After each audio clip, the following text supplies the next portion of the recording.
It gives me great pleasure to introduce our honorary degree recipient, Renee Musai, to whom we award an honorary doctorate. Renee Melanie Musai is an independent curator, writer, scholar of visual culture and lens-based media, whose critically acclaimed research-led work often highlights Black feminist practices. She pursued an interdisciplinary humanities degree at the University of Vienna before transferring to the London College of Printing, now London College of Communication, where she trained as a practicing artist in photography for her under and postgraduate degrees. She is currently completing her doctoral studies in art history at University College London. Looking back on her time as a student, Renee says, it helped me become who I am today, shaped the professional and personal choices I made, and the career path I have chosen. I was introduced to autograph during my first year at college and started working there while studying. I met some of my closest friends and collaborators at LCC, such as photographer and queer activist Lola Flash, and curator and writer Michael Macmillan. Long-life friendships were formed there, and important alliances forged. She continues, while the experience was inspiring and shaping, the lack of diversity in the curriculum and in the student body at the time inspired me to pursue a focused pathway of advocacy in my own work to create a more diverse and inclusive field. During her 2-decade-long tenure as senior curator and head of collection and curatorial at Art Charity Autograph, she secured major heritage lottery grants and organized many celebrated exhibitions worldwide, championing contemporary artists such as Zanele Muheli, Phoebe Boswell, Lina Iris Victor, and Ada Silvestri, whose acquisitions, commissions, and publications while leading pioneering archive and educational initiatives. In 2010, she curated the first ever retrospective of veteran photographer James Barnow at Riverton Place. More recently, she organized the exhibitions of Michaeline Thomas, All About Love, at the Burns Foundation in Philadelphia. And I see the face of things to come for Revolution, the 14th edition of the Photo Island Festival in Dublin. When asked about the proudest moments of her career, she states, not one moment, but rather sustained advocacy for and collaboration with artists, long-term allies and dear friends whose work I admire, and who are working towards change using their art as a tool for activism and the creation of new visual languages, and for those whose voices are often silenced, is one of the greatest privileges of the work I do. Renee's writing has appeared in numerous publications, including commissions by Aperture, Phaidon, and Tate. Her research and curation has produced several award-winning artist monographs and other notable projects, such as her recent books, Black Chronicles, Photography, Race, and Difference in Victorian Britain, published by Thames and Hudson in association with Autograph. And also Eyes That Commit, a visual gathering, which is forthcoming with Presto.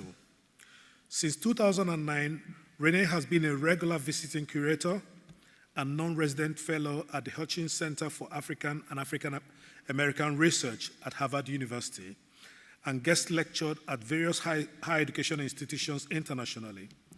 She also returned to the University of the Arts London as an associate lecturer, championing a curriculum that encompasses a more diverse range of artists and writers. She currently acts as Senior Research Associate at the University of Johannesburg Visual Identities in Art and Design Research Center, VIAD, and Chair of the Deutsche Börse Photography Foundation's Advisory Council. Her advice to graduating students is, trust your voice and vision. Unapologetically be yourself and do not be afraid to be both personal and political, to forge and work from and within your own center. and never stop to ask questions of yourself and others. A commitment to critical curiosity, collective care, and deep courage is key. I'm delighted to ask the Chair of Governors to confer the Honorary Doctorate of University of the Arts London on Renee Musa.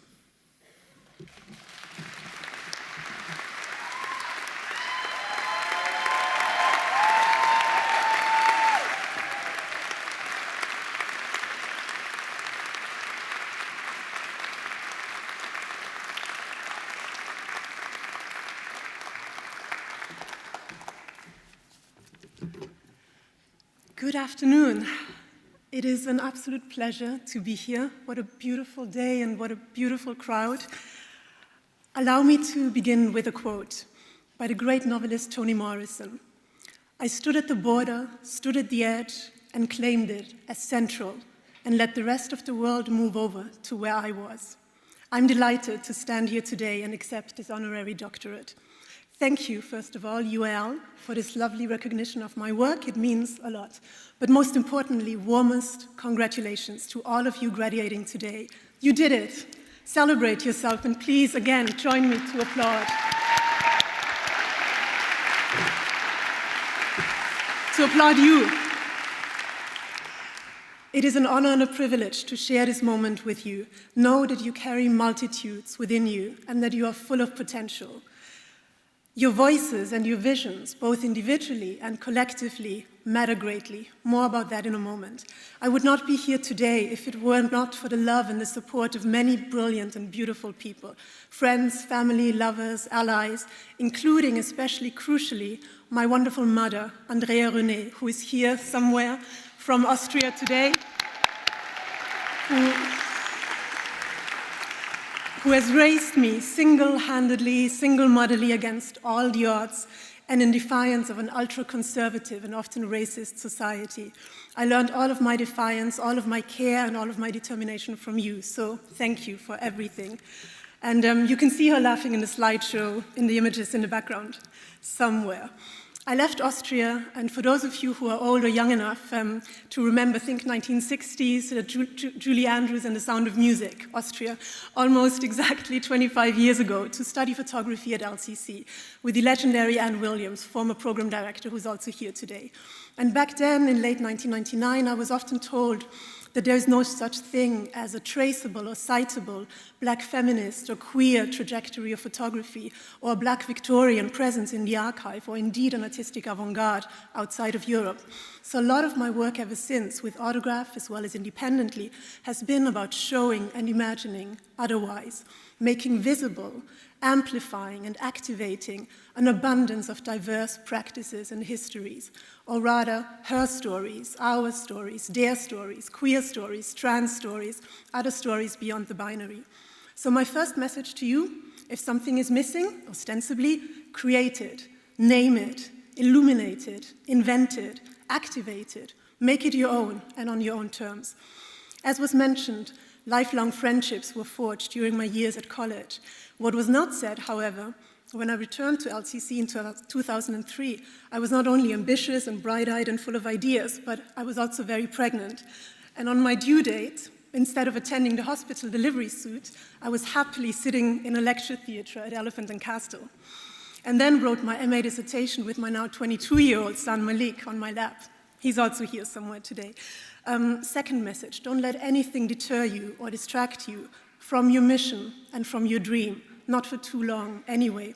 As I stand here today, I also ought to be at my desk to write the final chapters of a PhD project I started a long time ago while birthing a million other things.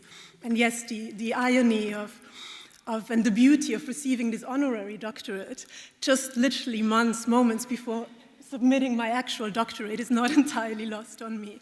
But like many of us, I'm also blessed with an oftentimes challenging cocktail of delicious and delirious neurodivergencies, including hyper-fluctuating focus. Some call it ADHD. I prefer to think of it as a selective, obsessive, positive obsession, alongside a special cyclical menstrual hypersensitivity, also known as PMDD. Both are wild portals to deep productivity and intense feelings. All to say, life is a wondrous journey of twists and turns, and rarely linear. So message 3, trust your vision and trust your timing. Trust the path and allow it to come together like a revolving, fluid, intimate, radical work of collage, a bit like some of the images in the background. I've worked in curating for more than 2 decades now, making books and exhibitions, but I'm always a student first, continually learning and unlearning. My 4th message to you, embrace the not knowing as much as the knowing. Keep looking with curious, caring, committed, and critical eyes.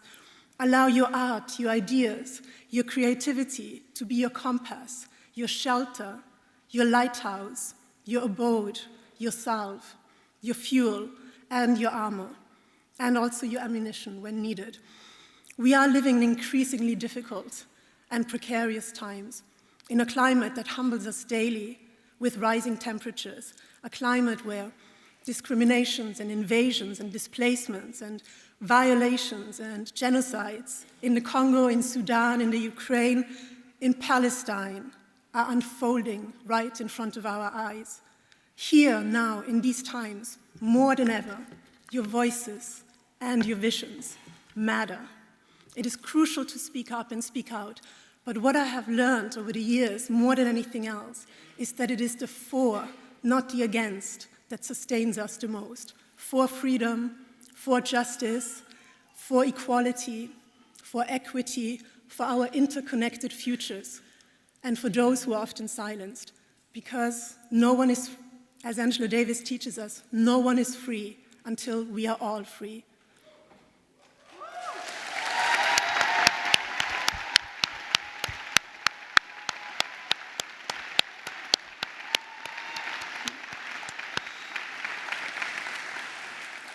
So I encourage you and I urge you to ask yourself, what is urgent for you right now? What makes you feel deeply? How do you, as an artist, as a creative practitioner, want to reflect and affect our times? Curating, to me, is about practicing care as a remedial antidote to turn care into action, into courage, into change. So message 6, care and dare, be bold. Embrace and shape change, whether structural, personal, cultural, or political. Believe in your lived experience as much as your formal education. Everything is praxis. One of my favorite sci-fi writers, the late Octavia E. Butler, has said, "Every story I create creates me. I write to create myself." So today and each and every day, I encourage you to write yourself in and find your kin. Message 7, think, work, look, make, move, and feel with others. It is so important to travel these paths aligned and in good company, collectively, collaboratively, courageously, carefully, creatively. It has been the greatest pleasure and privilege to forge my career path, working and thinking with and advocating for a constituency of visionary artists and activists. Several of them are here today. Lola Flash, Michael Macmillan, Phoebe Boswell, Ada Silvestri couldn't be with us today. Mamdi Aranyong, many wonderful, brilliant artists who put their bodies on the line, who use their voices, who create new languages. So one more final message, I think. My maths is terrible. Number 8, message number 8. Move slowly, listen deeply, focus on progress, not perfection. And remember, rest too is radical. So be gentle with yourselves, breathe, pause, and gift yourself time to recuperate, to recover, and to reorient. In closing, I come back full circle to Toni Morrison. Don't be afraid to claim and create your own center. Enjoy. Manifest pleasure in what you do. Celebrate how far you have come and where you are going. Celebrate you, all your achievements. And manifest joy and congratulations. I wish you all the best and I'm excited to see what you do next. Thank you.